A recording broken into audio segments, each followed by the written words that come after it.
যাচ্ছো যাচ্ছো যাচ্ছো রাখছো, 1 মাসের ব্যবধানে এই নির্বাচন হয়েছে। কোন গাঁয়ে 3 জন, কোথাও 4 জন, কোথাও 5 জন ভোটের ব্যবধানে ইসলামী ছাত্র শিবির বিজয়ী হয়েছে। আলহামদুলিল্লাহ। বাংলাদেশ শুধু নয়, পাকিস্তান, বাংলাদেশ ৭৭ বছরের ইতিহাসে কোন দিনই একই টাইম একসাথে এই 4টি বিশ্ববিদ্যালয়ে কোনদিনও একটি দল একসাথে বিজয়ী হতে পারে নাই। This is the first time Bangladesh ইসলামী ছাত্র শিবির দেশের সর্ববৃহৎ 5টি বিশ্ববিদ্যালয়ে একসাথে মেয়েদের হল সহ পূর্ণ প্যানেলে নিরঙ্কুশ বিজয় লাভ করেছে। আলহামদুলিল্লাহ, আলহামদুলিল্লাহ। বাংলাদেশের মানুষ মনে করে আগামী জাতীয় সংসদ নির্বাচনে বাংলাদেশের ভোটাররা, নারী পুরুষ ভোটাররা নীরবে ব্যালট বিপ্লবের মাধ্যমে দাঁড়িপাল্লাকে বিজয় করবে ইনশাআল্লাহ, ইনশাআল্লাহ। সম্মানিত ভাইরা আমার, তখন আমাদেরকে জিজ্ঞাসা করে সাংবাদিকরা এই বর্তমান অবস্থার আলোকে, এই যে জমিদারি ভাব যাদের ছিল, এটা কি কমছে নাই জানি? কেন কমছে বুঝছেন তো? ডাকছু রাখছু চাকছু নির্বাচনের রেজাল্ট আর নানান জরিপ হচ্ছে। জরিপ আমরাও করছি, তারাও করছে, বিভিন্ন সংস্থা করছে, বিদেশিরা করছে। এই জরিপের রিপোর্ট আমাদের কাছে যেমন আছে, তাদের কাছে আছে না?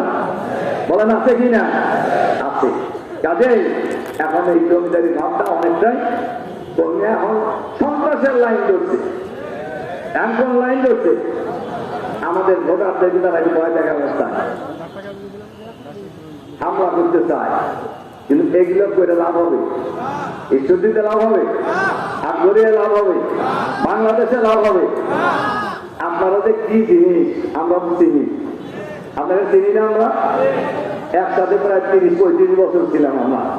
কাজে আপনারা কিরকম পারেন এটা আমাদের জানা আছে। আপনাদের নেত্রী, আমাদেরও নেত্রী ছিল, বালুর টাকের সামনে কাজের নিয়ে ফাতেমাকে নিয়ে সারাদিন দাঁড়ায় থাকলেন বালুর টাকের সামনে। একজন লোক তো জান নাই, গেছেন আপনারা? তা আপনারা যে কিরকম পারেন সেটা তো আমরা জানি না। আর একটা কথা বলি, সবার জন্য বলবো, এই যে জুলাই বিপ্লব, এই বিপ্লব কোন দলের নেতৃত্বে হয় নাই, কোন নেতার নেতৃত্বে হয় নাই। জুলাই বিপ্লব হয়েছে যে বিশ্ববিদ্যালয় ইসলামী ছাত্র শিবির পূর্ণ প্যানেলে বিজয়ী হয়েছে, সেই বিশ্ববিদ্যালয় থেকে আন্দোলন শুরু হয়েছে। আর সেই আন্দোলনে এক পর্যায়ে সরকার পতনের আন্দোলনে রূপান্তরিত হয়ে আন্দোলনের মধ্য দিয়ে শেখ হাসিনা পদত্যাগ করে পালিয়ে যেতে বাধ্য হয়েছে।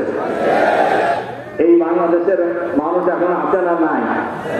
কাজেই আপনারা যে কাম করতেছেন এটা ইতিমধ্যেই চাঁদাবাজ, সন্ত্রাস, খনি, দুর্নীতিবাদ, দখলবাজদেরকে না বলে দিয়েছে, না বলে দিয়েছে। এর প্রমাণ এই যে ছাত্র সংসদগুলির নির্বাচন। সংগ্রামী ভাই ও বন্ধুগণ, সাংবাদিকরা আমাদেরকে জিজ্ঞাসা করে এই পরিস্থিতিতে যে আপনারা যদি জনগণের ভোটে নির্বাচিত হয়ে সরকার পরিচালনার দায়িত্ব পান, আপনারা 1 নম্বর প্রায়োরিটি কি দিবেন? আমরা বলি, আল্লাহ তাআলা যদি আমাদেরকে এই দেশ পরিচালনার সুযোগ দেন, তাহলে আমরা রাজা হব না, জনগণকে আমরা প্রজা বানাবো না, আমরা হব বাংলাদেশের জনগণের সেবক। আর জনগণ হবে আমাদের ভাই এবং বন্ধু। আমরা সবাই মিলে আমাদের প্রিয় জন্মভূমি এই বাংলাদেশকে সুন্দরভাবে ঢেলে সাজাবো ইনশাআল্লাহ, ইনশাআল্লাহ। আমাদেরকে জিজ্ঞাসা করা হয় যে আপনারা যদি রাষ্ট্র পরিচালনার দায়িত্ব পান, যুবকদের নিয়ে আপনারা কি করবেন? আমাদের বক্তব্য খুবই পরিষ্কার। জামাত যদি রাষ্ট্র পরিচালনার দায়িত্ব পায়, আমরা বাংলাদেশের প্রায় 3 কোটি মানুষ যুবক বেকার, এই বেকারদের কর্মসংস্থানের আমরা ব্যবস্থা করবো ইনশাআল্লাহ। আর একটি কথা আপনাদেরকে বলে যায়, অতীতে যারা ক্ষমতায় ছিলেন তারা নতুন কোন মিল, কল, কারখানা রাষ্ট্রের উদ্যোগে গড়ে তোলা নাই, নিজেরা নিজেদের নামে গড়ে তুলছে। আর সরকার মিল, কল, কারখানাগুলিকে পানির দরে নাফকা বস্ত্রের দামে নিজের দলের নেতা কর্মীদের মাঝে বিক্রি করে দিয়েছেন। তারা এখন এই নীলকল কারখানাগুলিতে কেউ মুরগির খামার বানাইছে, কেউ গরুর খামার বানাইছে, কেউ ছাগলের খামার বানাইছে, কেউ মাছের পুকুর বানাইছে, অথবা কেউ এখন আমরা শুনতে পাচ্ছি প্লট বানায় বানায় বিক্রি করতেছে। আমরা যদি রাষ্ট্র পরিচালনার দায়িত্ব পাই, আমরা সরকারের উদ্যোগে নতুন নতুন নীল কল কারখানা ইন্ডাস্ট্রি আমরা গড়ে তুলবো, এবং এটা শুধু ঢাকায় হবে না, দেশের বিভিন্ন অঞ্চলে হবে, যাতে করে আমাদের দেশের ভাই বোনেরা বাড়ির পান্তা খেয়ে কল কারখানায় কাজ করার সুযোগ পায়। আমরা বাংলাদেশের 18 কোটি মানুষের 36 কোটি হাতকে আমরা কর্মে পরিণত করবো ইনশাআল্লাহ। এই দেশে কোনো বেকার থাকবে না। আমাদেরকে প্রশ্ন করা হয়, আপনারা মহিলাদের তাও তাকে অপপ্রচার আগে চালাইছে, আমাদের নেতা তালেব ভাই বললেন মহিলাদের আমরা ঘরে ঢুকাই দেবো, কিন্তু ডাকসু রাখসু চাকসু এগুলো হওয়ার পরে এই প্রশ্ন কিন্তু এই বক্তৃতাও করছে কিছুটা, কারণ মানুষ বুঝতে পারছে মেয়েরা কিরকম মর্যাদায় আছে। আপনারা দেখছেন তো, একটা মেয়েকে সাংবাদিকরা প্রশ্ন করছেন ঢাকা বিশ্ববিদ্যালয়ে যে তুমি তো শিবির করো না, শিবিরকে ভোট দিলা কেন? সে মেয়েটার জবাব দিছে, আমরা শিবিরকে ভোট দিয়েছি শিবিরের বিরুদ্ধে যে অপপ্রচার এতদিন করা হয়েছে, শিবির রক্ষাতে, শিবির রাজাকার। আমিও মাঝে মাঝে হাসি যে শিবির যারা এখন করে বা ঢাকা কলেজ বিশ্ববিদ্যালয় যারা পড়ে, ওদের বাপ মারা তো বিয়ে হয় নাই 71 সালে। সাগরের রাজাকার কয়েছে 1 সালের পতনই হয়ে গেছে, আবার সেই প্রোগ্রাম তারা শুরু করছে। অনেকেই মজা করে বলে, আমিও তো বলতে চাই না, যে বহু কিছু দেখছি কিন্তু ক্ষমতায় আসার আগেই যে পতন, এই যে আমরা প্রথম দেখতেছি আর কি।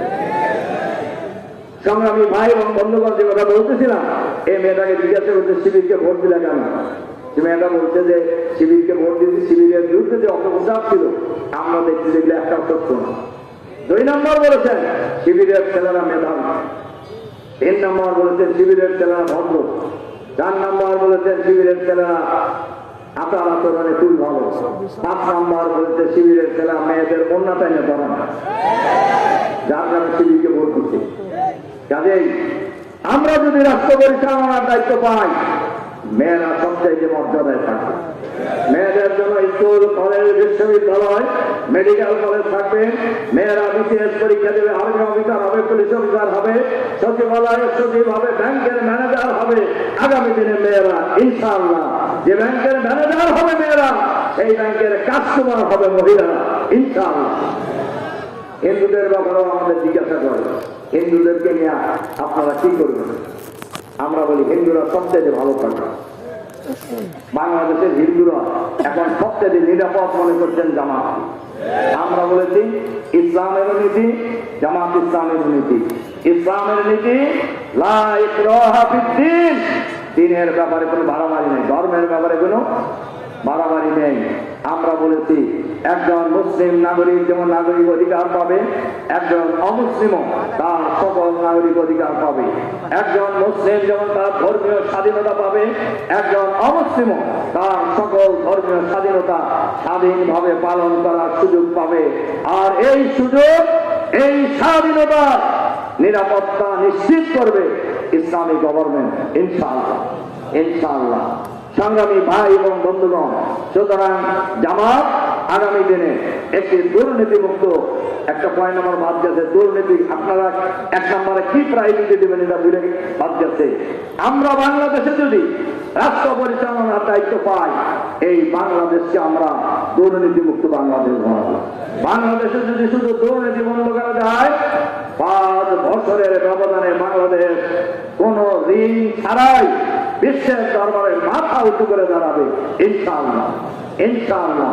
তাহলে আর কোন সরকার অথবা রাষ্ট্রপ্রধানকে বিজ্ঞান তুলে নিয়ে বিভিন্ন দেশে দেশে ঘোরার দরকার হবে না। আমি মজা করে বলি যে ভাই, ভিক্ষা করে পোলাও খাওয়া ভালো, কটা কাম করে ডাল দেওয়া খাওয়া ভালো? কোনটা ভালো? ঈশ্বরদের লোকেরা কোনটা পছন্দ করে? ভিক্ষা করে পোলাও খাইতে চান না কাম করে ডাল দেওয়া খেতে চান? আর একটা কথা বলি, চান্দাবাজি করে তেল তেলা চলা ভালো না কাম করে আলু ভর্তা খাওয়া ভালো? কোনটা ভালো? দেখেন না আমাদের দেশে এরকম লোক আছে না, চাকরিও করে না, ব্যবসাও করে না, বাপের জমিদারিও নাই, তেলচালা চলে। কেমনে চলে তেলচালা? কেমনে? চান্দাবাজি। এই চান্দাবাজি আমরা বন্ধ করবো না, কাজে তেলচালা চলাও বন্ধ হয়ে যাবে, তেলচালা চলাও বন্ধ হয়ে যাবে। এই বাংলাদেশ হবে আগামী দিনে চাঁদাবাজ মুক্ত বাংলাদেশ, দুর্নীতি মুক্ত বাংলাদেশ, দখলবাজ মুক্ত বাংলাদেশ, আধুনিক বাংলাদেশ, মানবিক বাংলাদেশ, ইনশাআল্লাহ ইনশাআল্লাহ। আর ঈশ্বরজির কথা বলি দু একটা। এই যে ঈশ্বরজি আটঘরিয়া আপনারা আজকে দেখছেন, আমরা আজকে বিরাট জনতার স্রোত এলে আমরা এত বৃষ্টি। আমাকে একজন বলতেছিলেন যে পরিমাণ লোক এখানে আছে, তার থেকে বেশি লোক এই রাস্তায় পিছনে আছে। কি আমাদের নুরজানগঞ্জ কি পর্যন্ত বন্ধ হয়ে গেছে? পোস্ট অফিস পর্যন্ত রাস্তাঘাট বন্ধ হয়ে গেছে। এতে বোঝা যায় না যে জামাতের ঘাঁটি ঈশ্বরদী। এক নেতা রাজনৈতিক ঘোষণা করেন, কিছুই করতে দেয়নি। এক নেতা আগে বলছিলেন কেউ যেন জামাতের লোকদেরকে মসজিদ মাদ্রাসায় ইমাম মুয়াজ্জিন না রাখে। তার কথা কেউ শুনছে? বলেন শুনছে কিনা? একটা মসজিদের ইমাম পরিবর্তন হয়েছে, মুসল্লির মুয়াজ্জিন পরিবর্তন হয়েছে। আপনি তো তখনই আপনার ওজন করা দরকার ছিল যে আপনার কথায় একটা পাতাও নড়ে না, ওইটা বোঝা দরকার ছিল আপনার। সংগ্রামী ভাই এবং বন্ধুগণ, উনি নাকি বিভাগে যায়নি, উনি মানুষকে মারবে। আচ্ছা ভাই, এতই যে পারেন, জুলাই বিপ্লবের সময় আপনি কোন জায়গায় ছিলেন? জুলাই বিপ্লবে যে প্রায় 2000 লোক